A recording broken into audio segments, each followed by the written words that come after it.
Welcome back to the Morning Blend. Listen to this. Up through third grade, kids learn how to read. After third grade, though, they read to learn, if that makes sense. So imagine if they're behind on their reading skills, it can have a ripple effect on the rest of their entire education. Absolutely. So our next guest started a new program to help reading skills in the early grades, and it was so successful in its first year, it won a Volunteer Organization of the Year award. So joining us now to talk about it are Jessica Safransky Schacht, Education Specialist with the United Way, and Heather McClintock Doidge, who's one of their volunteer tutors. Welcome to the Morning Blend, you guys. I was trying to get through reading those names. Yes, I was reading to learn.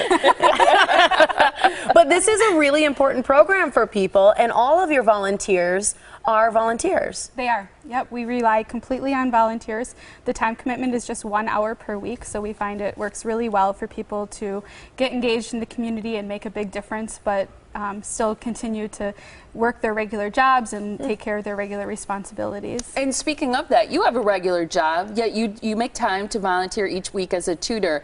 And I'm sure what you give the child or the children that you work with is a lot, but I bet you get something out of it too. I get a lot back, and even a lot more back. After my first tutoring session with my first child, I called my husband and said, I think this is going to be the best part of my week. Really, it's really fantastic. That's program. And there are some companies, right, who not only encourage their employees to do this, but actually would even give them the hour or more that it takes off of work, off the job, in order to be a volunteer and give back to the community. Yes. Yeah, almost 70% of our volunteers are actually working adults. So the community, the working community has really embraced this program in Racine, and really allows the employees time to shift their lunch hour or flex their time, whatever the case may be, so that they can go to the schools and work with the kids. So what is the responsibility of a tutor? If there's someone out there watching saying, I would love to do this, I'm near Racine, or I'm in Racine, or I live in Racine, work there, what do they have to do? What do they have to commit to be a part of the School of Hope? It's just 1 hour per week. We start with an hour informational session, and people can sign up for that on our website, and that's an opportunity for people to come and learn all about the program and how it works and what the expectations and responsibilities of being a tutor are.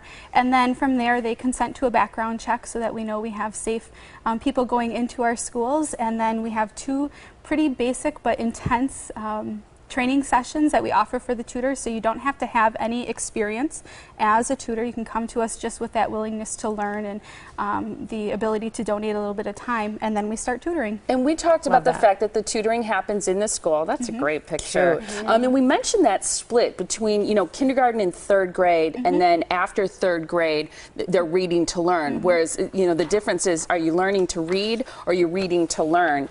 And so what are the age of the kids who are tutored as part of this program? We work with first through third grade students. Okay, so it's during that time that they're learning to read, and I think that's an important thing to mention, because I remember volunteering in my kids' kindergarten classes, even just sitting and letting them read out loud and asking them questions about comprehension, what they've read, is a huge thing for kids in developing that fluency. It is huge. So what do tutors actually do then as they sit and work with a child? So in that 1 hour per week, the tutors work with 2 students for 20 minutes each, and the majority of that time is the tutor listening to the student read and providing support and encouragement to them, and just giving the student time to work with an adult one-on-one.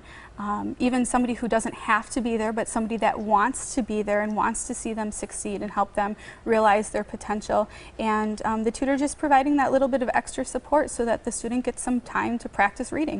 I love that. And I think any volunteer will tell you that you tend to receive just as much, if not more, when you give in situations like that. Heather, what would you say to someone out there who's interested in being a tutor, or about what you even receive back from working with the kids you work with? I would just say it's just an amazing experience. It's really great to see the kids reading. Obviously, that's the goal that we have with them, but the light bulb go on when they get a word, or they get a sentence, and then just the confidence level of the child, to watch that grow over the time period that you work with the child is really phenomenal. And the neat thing about United Way in this program that Jessica does is an ending program, a celebration with the tutors and with the students, so that we can celebrate that time with them and with the teachers, and just a great year.